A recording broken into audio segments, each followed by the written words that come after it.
due cari amici si sono presentati da me un giorno con questo cofanetto, dicendo loro per primi: guarda Marco, non abbiamo resistito, non sapevamo nemmeno che tipo di penne, che qualità stilografica ci aspettasse, ma non abbiamo resistito al fascino di questa pantera così pronta al balzo. Insomma, abbiamo acquistato questo cofanetto un po' a scatola chiusa, conquistati dall'oggetto in sé. In effetti non posso dargli torto, è veramente una via di mezzo tra un kitsch che insomma è un po' sotto gli occhi di tutti e qualcosa che veramente intriga, perché chissà cosa ci sarà dentro.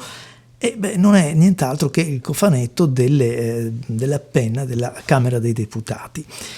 Due penne, un roller ed una penna stilografica, che sarà l'oggetto dell'analisi, del racconto di oggi, che forse hanno davvero poco a che spartire con il nostro paese principalmente, ma ancora di più con la nostra storia. Sì, forse sto partendo con una vena un po' polemica, ma non è così, è veramente quello che penso e che ho pensato aprendo questo scrigno. Infatti le penne sono prodotte in Taiwan, sono delle Laban. Già questo un pochettino mi dispiace, perché non che da noi manchi la scelta. Vero che forse una Delta, una Aurora, una Nettuno di cui vi ho parlato, ma adesso è fuori produzione, per carità, insomma, dei tanti marchi che abbiamo, forse è vero che costano un pochettino di più di queste, però un piccolo sforzo forse si poteva fare, un piccolo sforzo per parlare della qualità del nostro paese, visto che è una penna che reca questo marchio così importante e degno di rispetto.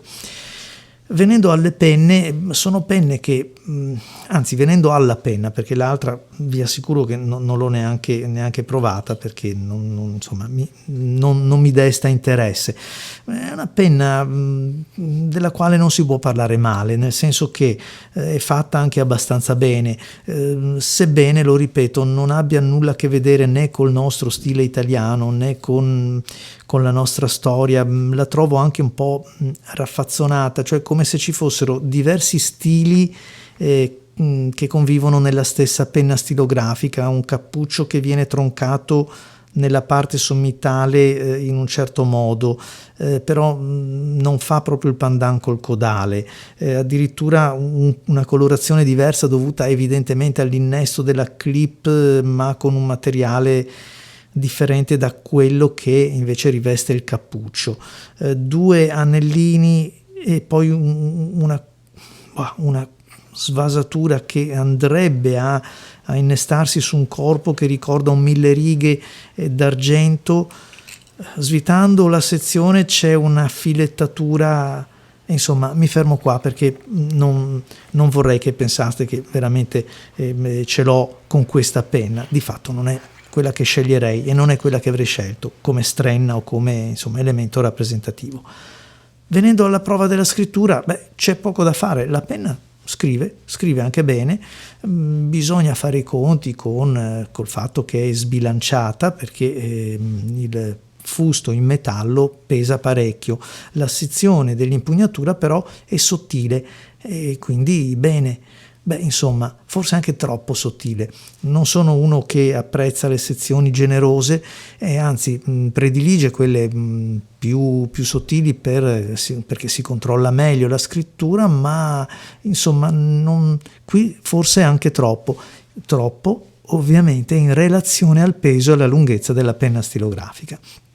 La filettatura poi appena sopra disturba parecchio, ma ve l'ho detto, la parte più significativa a disturbare la qualità della scrittura è questo corpo in metallo, il quale è rivestito anche internamente in metallo, quindi pesa molto e la sbilancia.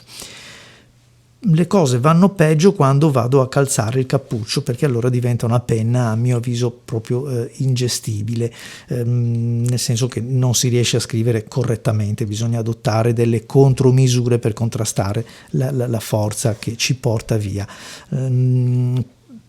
Poi dal punto di vista estetico, ecco, non vado oltre, da quello funzionale, la penna scrive, il pennino è un pennino forse anonimo se vogliamo, ma scrive bene. E allora, missione compiuta e saluti a tutti.